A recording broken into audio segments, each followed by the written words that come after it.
Hola, soy Rebeca, profesora de español, and I'm here to teach you how this guy can help you learn Spanish. In the late 800s, there was this German guy, Hermann Ebbinghaus. He had a question: how do we remember things? Not just think we remember them, but actually keep them in our brains, ready to pull out when needed. Now, Ebbinghaus just didn't sit around guessing. He did what any rational and slightly obsessive person will do.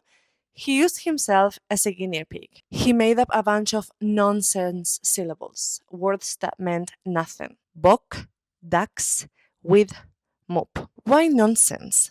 Because real words have meaning, and meaning makes things easier to remember. He just wanted to test raw memory.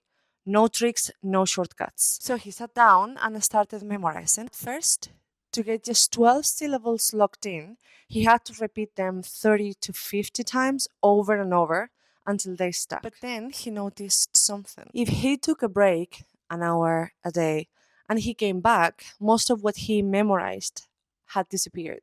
Gone. Adiós. That was the first big discovery, the forgetting curve. Turns out the brain is like a leaky bucket. You pour information in, but if you don't reinforce it, it drains away fast.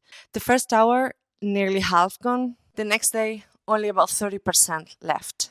But here is where it gets interesting. Instead of cramming everything again from scratch, he tried spacing it out. He learned a list, left it for a while, came back later, repeated it a few times, left it again, came back.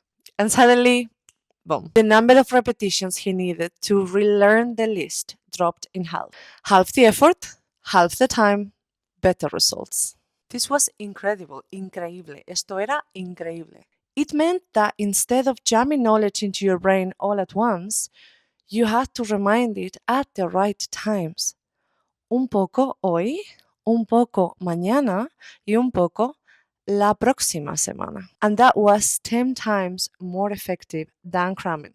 Ebbinghaus called it the saving effect, because when you space out learning, your brain saves the effort. Now, over 200 years after he cracked the code of memory, we use it to study, to pass exams, and in your case, if you're here to learn Spanish. I'm using this space practice memory phenomena to help you learn the Spanish verbs better for longer periods of time. Because as a language teacher that has studied about education and linguistics, obviously I have researched a lot about study techniques to teach my students in class, and now I'm obviously sharing it with you.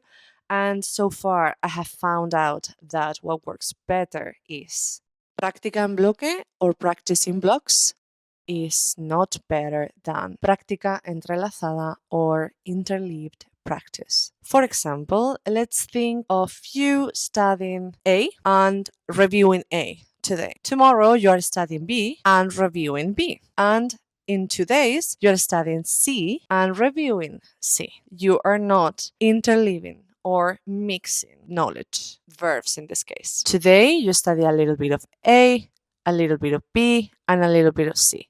Being A, verbs ending in AR, B, verbs ending in ER, C, ending in IR. Tomorrow, you're going to review A, B, and C again.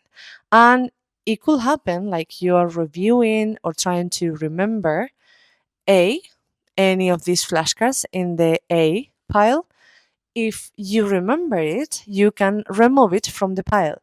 However, if you see that you don't remember or you struggle a lot, you can add it to the next pile.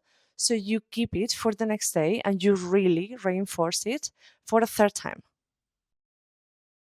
It promotes long-term retention as you're exposed to the language more times and leads you to repetition as you are repeatedly encountering the verbs and you reduce the chances to forget. Because we are always looking for a way to be more efficient and learn things faster. Just get it down to manageable size. Muchas sesiones, pero más cortas.